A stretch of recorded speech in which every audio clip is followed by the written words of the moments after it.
Hello everyone. आज की class में एरर डिटेक्शन के मोस्ट इंपॉर्टेंट एमसीक्यूज़ को इंक्लूड किया गया है। ये प्रीवियस ईयर के क्वेश्चन पेपर में आए हुए क्वेश्चंस हैं, तो चांसेस हैं कि आने वाले एग्जाम्स में इस तरीके के क्वेश्चन आ सकते हैं। तो वीडियो को एंड तक जरूर देखना। चैनल पर नए हो सब्सक्राइब कर दें, वीडियो को लाइक कर देना।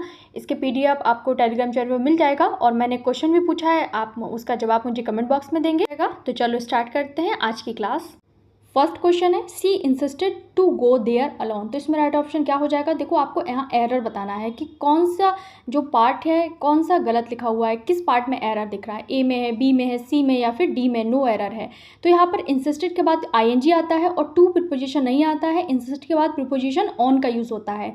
तो इसमें राइट ऑप्शन क्या हो जाएगा? इंसिस्टेड ऑन गोइंग हो जाएगा यहाँ पर। ठीक है, इंसिस्टेड ऑन गोइंग हो जाएगा। ये अपने बाद में इंसिस्ट जो भी होता है वर्ब, वो अपने बाद में आईएनजी लेता है। तो she insisted on going there alone हो जाएगा। Insisted on going there alone. तो यहाँ पर बी पार्ट में एरर था, टू गो नहीं होगा यहाँ पर। ठीक है, अब हम थोड़ा सा समझ लेते हैं किस किस के बाद में हमें आईएनजी चाहिए होता है, कौन कौन से वर्ब होते हैं जो अपने बाद में आईएनजी लेते हैं। There are some special verb that take a gerund after them also known as the ING form. ठीक है, तो दीज वर्ब इंक्लूड, तो ये वर्ब अपने बाद में आईएनजी लेती हैं। जैसे कौन कौन सी? इंजॉय हो गया, लाइक, डिसलाइक, और कौन सी होती है? हेट होती है, और प्रिफर।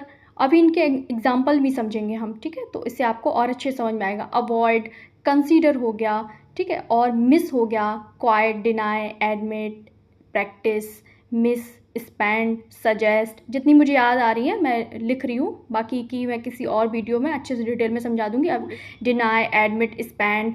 ठीक है, ये फिनिश है, यहाँ कॉमा लगा है, कीप, रेजिस्ट, पोस्टपोन, डिले। ठीक, और क्या है? अंडरस्टैंड। तो ये सारी जो वर्ब्स हैं वो अपने बाद में जीरन लेती हैं। ठीक है, आईएनजी लेती हैं, तो इनको याद कर लो। जैसे इंजॉय का हम क्या करेंगे? I enjoy reading books. Like का शी लाइक्स डांसिंग। डिसलाइक का he dislike waking up early. Prefer का I prefer travelling by train. तो इन सब के बाद में मिस का देखते हैं, आई मिस प्लेइंग क्रिकेट। तो ये सब क्या लेती हैं? अपने बाद में जीरन लेती हैं। तो आप इनको भी याद रख लो। इनमें से कोई ना कोई एग्जाम में अगर आई तो आपको एग्जाम में क्वेश्चन पूरा सही जाएगा। ठीक है, तो राइट ऑप्शन देख लिया हमने। नेक्स्ट है क्वेश्चन नंबर 2 है, the teacher asked that who was absent yesterday. तो यहाँ पर किस पार्ट में एरर है? ए में है, बी में है, सी में है या फिर डी में? नो एरर है। देखो यहाँ पर जो दैट लगा है ना, वही एरर है। यहाँ पर दैट का यूज़ नहीं होगा। आस्क दैट हु, ये जो लिखा हुआ है ये गलत है। जब हम किसी भी क्वेश्चन को इनडायरेक्ट स्पीच में चेंज करते हैं तो दैट का यूज़ नहीं करते हैं। इसके बजाय हम क्या करते हैं? जो भी वर्ड होते हैं, क्वेश्चन वर्ड्स होते हैं, हु, वाई, वॉट, इनसे ही सीधे अपने सेंटेंस को जोड़ देते हैं। तो यहाँ पर क्या है? यहाँ पर जो भी दैट लिखा हुआ है ना, आस्क दैट हु, तो यहाँ पर दैट का यूज़ नहीं होगा। तो बी पार्ट में एरर है। क्वेश्चन 2 के बी पार्ट में एरर है। यहाँ पर हु का यूज़ होगा। यहाँ पर दैट से हम नहीं जोड़ेंगे, डायरेक्ट क्वेश्चन वर्ड से ही हम अपने इनडायरेक्ट में सेंटेंस को जोड़ देते हैं। ठीक है, तो हमने ये देख लिया है, क्वेश्चन वर्ड से ही हम अपने सेंटेंस को जोड़ देते हैं। नेक्स्ट है question number 3, I will return back the book after I read it. तो इसमें किस पार्ट में एरर है? तो यहाँ पर रिटर्न बैक का यूज़ नहीं होगा, ये आप याद कर लो। जैसे कॉमनली जो बोलते हैं ना, रिटर्न बैक, रिप्लाई बैक भी नहीं होता है। तो इस रिटर्न का मतलब ही होता है वापस जाना या फिर वापस कर देना या फिर लौटा देना। तो इसमें बैक का भाव जो होता है ना, वो हिडन होता है। इसमें पहले से ही बैक जो वर्ड होता है ना, इसमें अंदर निहित होता है। तो इसी तरह reply back, revert back, repeat again जैसे जो भी वर्ड्स होते हैं ना, वो ग्रामेटिकली गलत होते हैं। तो इनमें भी रिपीट और बैक दोनों ही एक दूसरे का सेम सेंस दे रहे हैं ना, तो ये गलत है।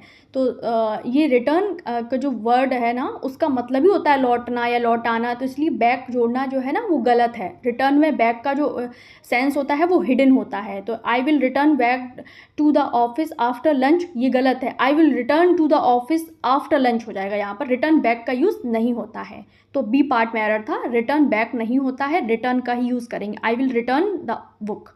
नेक्स्ट है question number 4, she is better than any girl in the class. तो इसमें राइट ऑप्शन क्या हो जाएगा? किस पार्ट में एरर है? ए में है, बी में है, सी में या फिर डी में है? तो she is better than any girl in the class में यहाँ पर any other girl in the class हो जाएगा, ठीक है।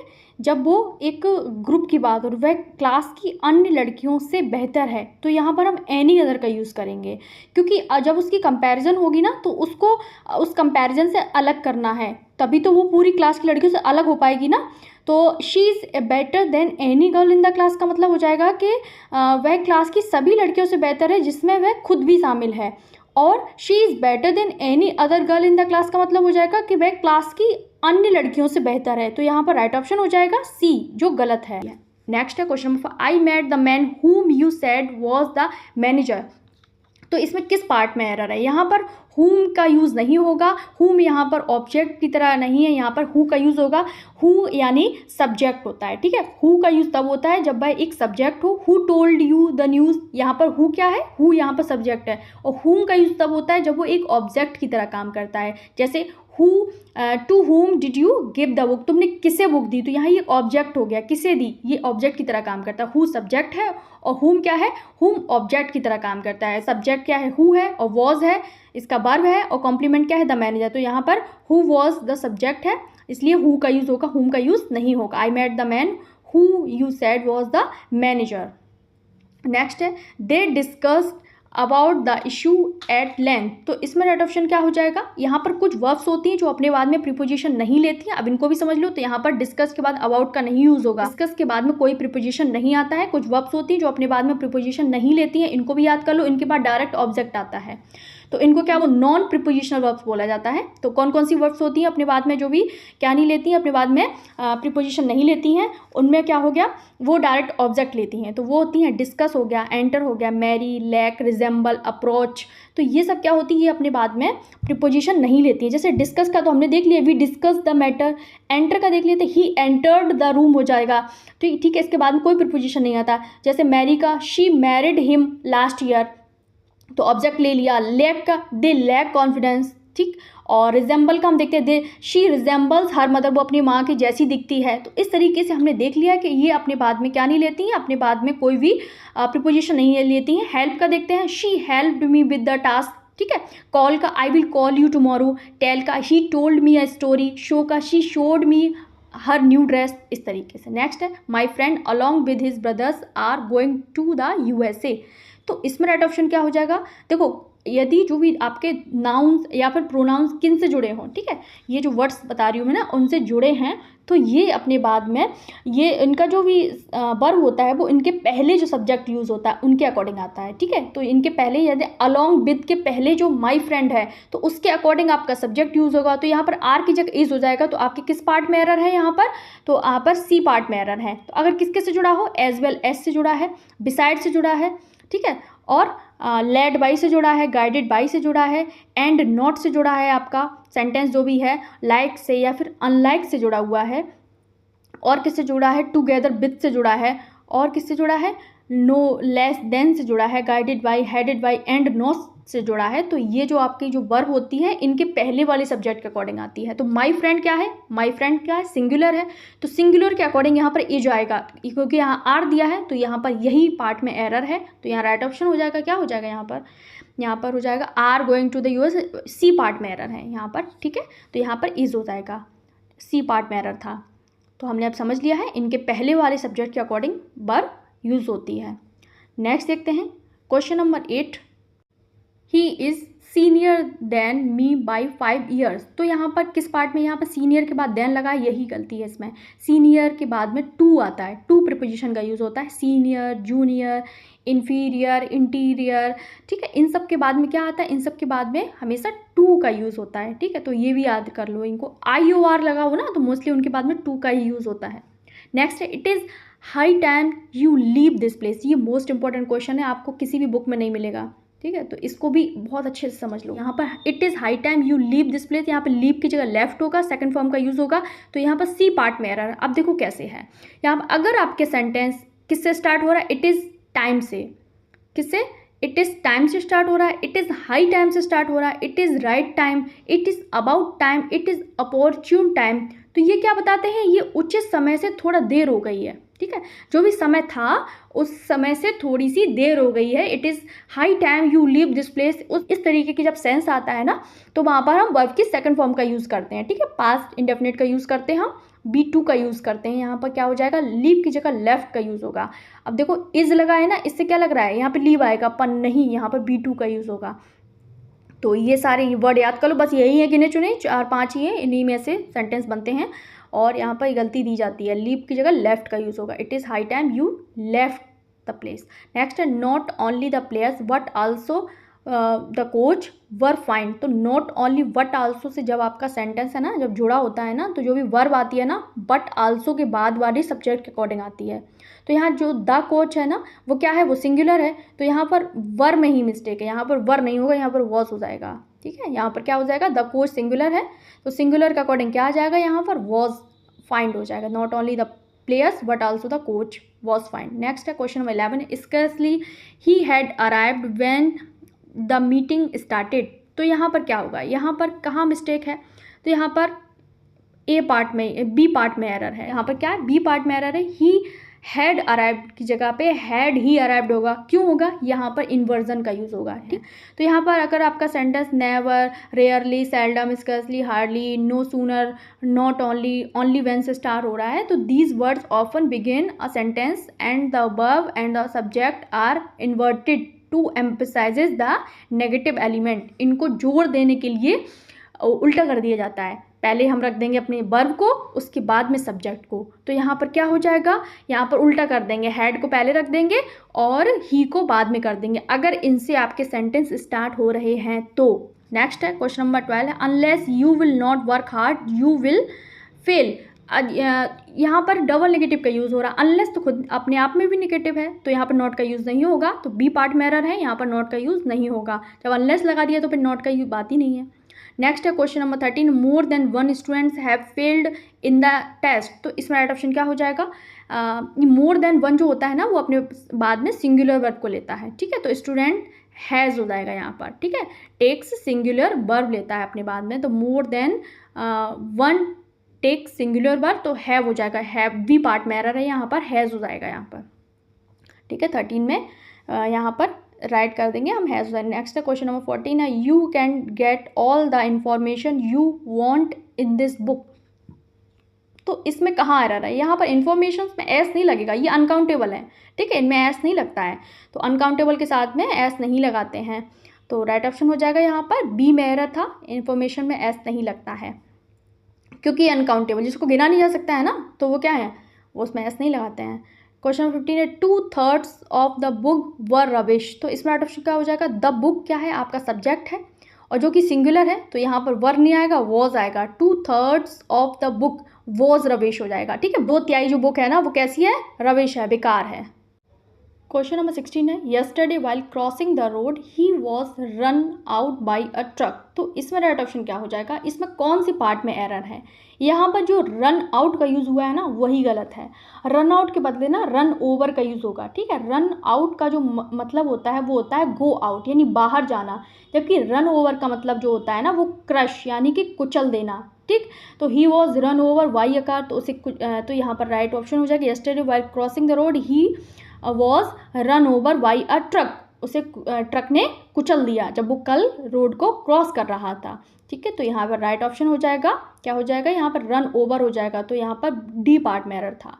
नेक्स्ट है Ramu told me that I am ready to do any work. तो इसमें राइट ऑप्शन क्या हो जाएगा, तो यहाँ पर किस पार्ट में एरर है, तो यहाँ पर जो भी यहाँ पर आई एम के बदले ही वॉज का यूज़ होगा। जब रिपोर्टेड स्पीच पास्ट टेंस में होती है तो इनडायरेक्ट नरेशन में रिपोर्टेड स्पीच को अपने अकॉर्डिंगली चेंज करते हैं, तो पास्ट में चेंज कर दिया जाता है। यहाँ पर ही वॉज हो जाएगा, यहाँ पर Ramu told me he was ready to do any work. Next question number 18 है he had taken off his shirt and threw it on the floor before entering the house. तो इसमें किस पार्ट में error है, ए में है, बी में है, सी में है, या फिर डी पार्ट में। यहाँ पे थ्रू की जगह थ्रोन का यूज़ होगा यहाँ पर। ठीक है, थ्रू के बदले थ्रोन का प्रयोग होगा, क्योंकि हैव, हैज़, हैड के साथ में V3 का यूज़ होता है। ठीक है, तो यहाँ पर क्या हो जाएगा, यहाँ पर थ्रोन हो जाएगा, बी पार्ट में एरर था यहाँ पर। तो ये है जैसे he had taken off and thrown, तो यहाँ पर हैव, हैड होगा, B3, टेकन यूज़ होगा, यहाँ पर थ्रोन का यूज़ होगा यहाँ पर। नेक्स्ट है 19 the money lender said that he would like help us in our efforts. तो इसमें राइट ऑप्शन क्या हो जाएगा, तो यहाँ पर क्या होगा, यहाँ पर लाइक के बाद टू का यूज़ होगा। यहाँ पर लाइक वॉन्ट अपने बाद में टू प्लस V1 लेते हैं, ठीक है। तो he likes to help you, तो यहाँ पर he like to help us in our effort, तो यहाँ पर सी पार्ट में एरर था, ठीक है। तो लाइक हेल्प अस हो जाएगा यहाँ पर। तो यहाँ पर हमने देख लिया है 19 में सी में एरर था। यहाँ पर लाइक वॉन्ट अपने बाद में टू प्लस क्या लेते हैं, B1 लेते हैं यहाँ पर। और देखो शी लाइक्स यू, तो लाइक क्या है, लाइक वर्ब है, और ये अपने बाद में ऑब्जेक्ट भी लेता है, लेकिन लाइक वॉन्ट के बाद सीधा ऑब्जेक्ट का भी यूज़ होता है यहाँ पर, ठीक है। तो ये B1 का भी होता है, ऑब्जेक्ट का भी यूज़ होता है। जैसे ही वॉन्ट्स सम हेल्प, तो यहाँ वॉन्ट्स क्या वर्ब है और सम हेल्प क्या है, ऑब्जेक्ट है। तो इस तरीके से हमने इसको समझ लिया है यहाँ पे, ठीक है। शी लाइक्स यू ये वर्ब है, और इसके बाद में यू ऑब्जेक्ट आ गया, टू प्लस B1 का भी यूज़ होता है, यहाँ पर ऑब्जेक्ट भी लेता है अपने बाद में। नेक्स्ट देखते हैं, क्वेश्चन नंबर 20 है, when the thief entered the house the watchman on duty was fast asleep. तो ये आपका इसमें किस पार्ट में एरर है, ए में है, बी में है, सी में या फिर डी में है। ये देखो, ये जो आपका सेंटेंस वो इसमें कोई भी एरर नहीं है। यहाँ पर आपको क्या गलती दी जाएगी, यहाँ पर अस्लेप्ट दे दिया जाता है, ठीक है। यहाँ पर अस्लेप्ट दे दिया जाता है, जो कि गलत होता है, अस्लेप्ट नहीं होता, अस्लीप ही होता है, अस्लेप्ट नहीं होता है। नेक्स्ट है, she must had completed her work by now because she is very punctual. तो इसमें राइट ऑप्शन क्या हो जाएगा, ये आपका होमवर्क है, देखते हैं कौन अपना होमवर्क सही से करता है। ए पार्ट में एरर है, बी में, सी में, डी में, ई में। आप ऐसे लिख देना 21 में ABCD, तो मैं ऐसे समझ जाऊंगी। तो ये आपका होमवर्क है, आप मुझे बताएंगे कि यहाँ पर क्या गलती है। क्वेश्चन नंबर 22 है, he only is responsible for the suffering caused to the whole family. तो इसमें किस पार्ट में एरर है, he only is responsible, A में है, बी में है, सी में या फिर डी में है। तो देखो यहाँ पर ओनली का जो यूज़ है ना वो ही के पहले होगा, क्योंकि ओनली का जो यूज़ है ना वो उस शब्द के पहले होता है जिसकी विशेषता ये बताता है, ठीक है। तो यहाँ पर वह रिस्पॉन्सिबल है तो उसकी विशेषता बता रहा है, तो यहाँ पर उससे पहले यूज़ होगा। तो इसमें ए पार्ट में एरर है, यहाँ पर ओनली पहले आएगा फिर ही आएगा, ठीक है। जैसे कि ओनली यू सॉ हिम, केवल तुमने उसे देखा, यहाँ पर जोर देने की बात की जा रही है, इस तरीके से। नेक्स्ट देखते हैं question number 23, I will discuss the matter with him when I will see him in the next few days. तो इस किस पार्ट में एरर है, तो ये कंडीशनल सेंटेंस है। तो यहाँ पर जब एक आपका सेंटेंस जो फ्यूचर में है तो दूसरा आपका सिंपल प्रेजेंट में होगा, ठीक है। जब फ्यूचर की दो घटनाओं की बात की जाएगी तो जो भी मेन क्लोज होगी वो फ्यूचर टेंस में होगी, और सबऑर्डिनेट क्लोज जो कि as soon as, when, if, after, before, until, unless start होगी वो आपकी सिंपल प्रेजेंट टेंस में होगी। तो यहाँ पर राइट ऑप्शन हो जाएगा, यहाँ पर बिल नहीं यूज़ होगा यहाँ पर, ठीक है। तो किस पार्ट में एरर है, बी में है, when I will see him, तो यहाँ पर विल का यूज़ नहीं होगा यहाँ पर, ठीक है। तो 23 का आंसर हो जाएगा बी पार्ट में एरर है। मेन क्लॉज किस में है, फ्यूचर टेंस में, सबऑर्डिनेट क्लॉज आपकी किस में हो जाएगी, सिंपल प्रेजेंट टेंस में हो जाएगी। Question number 24, be found the soldier lying seriously wounded and died shortly afterward. तो इसमें राइट ऑप्शन किस पार्ट में एरर है, यहाँ पर ए में है, बी में, सी में। यहाँ पर डाइड की जगह क्या होगा, सी पार्ट में एरर है, डाइंग का यूज़ होगा, ठीक है। डाइड के बदले डाइंग का यूज़ होगा, क्योंकि जो दो वर्ब है ना जो एंड से जुड़ी हैं तो एक ही फॉर्म में यूज़ होंगी। अगर सेकंड फॉर्म है तो सेकंड फॉर्म, थर्ड फॉर्म है तो थर्ड फॉर्म, V1 है तो V1, इस तरीके से। यहाँ पर डाइड है तो डाइंग है, उधर लाइंग है तो यहाँ पर डाइंग का यूज़ होगा जब दो वर्ब एंड से जुड़ी। तो ये थे हमारे आज के मोस्ट इंपॉर्टेंट क्वेश्चन। आपको कैसे लगे मुझे कमेंट बॉक्स में ज़रूर बताना, होमवर्क करके अपना ज़रूर बताना। और हाँ, चैनल को नए हो सब्सक्राइब कर देना, लाइक कर देना। मिलते हैं अगली वीडियो में, तब तक के लिए बाय बाय।